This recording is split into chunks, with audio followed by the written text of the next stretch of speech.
विस्तार झाला. महायुतीच्या सरकारमध्ये 39 मंत्री जे आहेत ते मोठ्या संख्येनं पहिल्याच विस्तारामध्ये सामील झाले. मात्र याच्यामध्ये ओबीसीचे नेते जे आहेत छगन भुजबळ यांना मंत्रिपदावरून डावलले.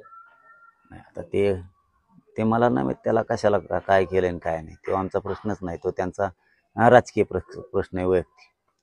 त्याच्याबद्दलचं आपल्याला काय माहिती नाही आणि त्याला का दिलं हे माहीत नाही आणि त्याशी आम्हाला काही देणं घेणं पण नाही. मराठा आरक्षणाचा मारे करायचा आम्हाला काही देणं घेणं नाही. गोरगरिबांना ओबीसींना सुद्धा त्यांनी कधी काही खाऊ दिलेलं नाही. परंतु ते आता मला काय म्हणायचं की त्यात पडायचंच नाही आम्हाला. त्या राजकीय विषय त्यांचा तो आरक्षणाचा विषय नाही येतो, तो राजकीय विषय. त्याच्यामुळे त्यांचं ते बघून घेतील. आपल्याला बोलायचं काही गरज नाही असं मला वाटतं की राजकारणात आपण बोलायची गरज नाही. आरक्षणात बोलला तर सोडणार. मराठा समाजाला मोठ्या प्रमाणामध्ये विरोध केला म्हणून जर डावलला असेल असं वाटत नाही का? नाही, माझं म्हणणं काय की बाबा त्या राजकारणाच्या विषयात मी पडणारच नाही.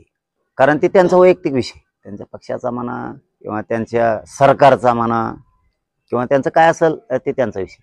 आरक्षणाच्या विरोधात बोलला की मी सोडणार. त्यामुळे ते ज्याचा त्याचा विषय जो तो आपण त्याच्यात काय डवळाडवळ करायची काही गरज नाही, चपडबं करायची गरज नाही. आरक्षणासाठी आम्ही लढायला खंबीर आहेत. उद्या आम्ही तारीख डिक्लेअर करणार आहेत आणि मराठी मोठ्या ताकदीनं त्या तारखेला, जी तारीख उद्या डिक्लेअर होणार आहे त्या तारखेला महाराष्ट्रातल्या कानाकोपऱ्यातले मराठी ताकदीनं येणार. कामं धंदे सगळे एक दिवसासाठी बंद ठेवून, शेतकरी सगळे एक दिवस काम बंद ठेवून सगळे मराठी एक दिवस अंतर्वालीत येणार आहे.